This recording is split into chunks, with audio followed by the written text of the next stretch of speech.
সাবেক প্রধানমন্ত্রী শেখ হাসিনার পতনের পেছনে ৪ জনকে দায়ী করেছেন আত্মগোপনে থাকা এক নেতা। তিনি বলেন, আন্দোলন চলাকালে শেখ হাসিনা কারও কথা শুনেননি, শুধু ৪ জনের উপর তার অন্ধ বিশ্বাস ছিল, যা পরবর্তীতে শেখ হাসিনার পতন ডেকে আনে।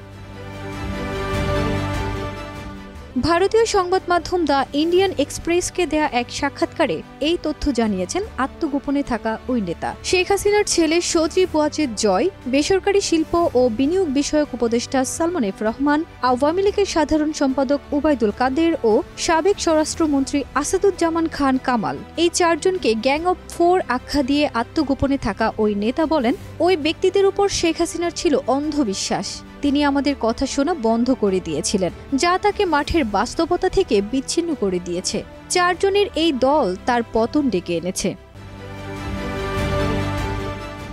এদিকে গত ৫ আগস্ট পদত্যাগ করে ভারত চলে যান শেখ হাসিনা। এর ফলে শেখ হাসিনা নেতাকর্মীদের জীবন বিপদের মধ্যে ফেলেছেন দাবি করে আত্মগোপনে থাকা আরেক আওয়ামী লীগ নেতা বলেন, আমরা একটা সময় শুধু বাড়ি থেকে বের হওয়ার সুযোগ পাই।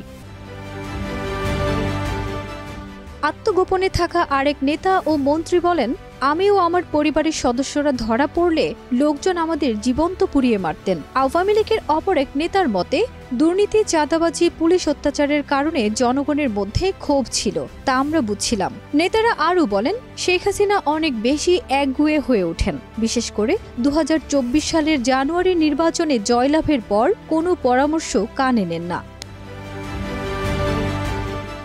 টানা চতুর্থ জয়ের পর তিনি অতিরিক্ত আত্মবিশ্বাসী হয়ে ওঠেন এবং কোটা সংস্কার আন্দোলন শুরু হলে ক্ষোভের মাত্রা দেখতে পাননি। ফারজানা নিকিতা, দেশ রূপান্তর।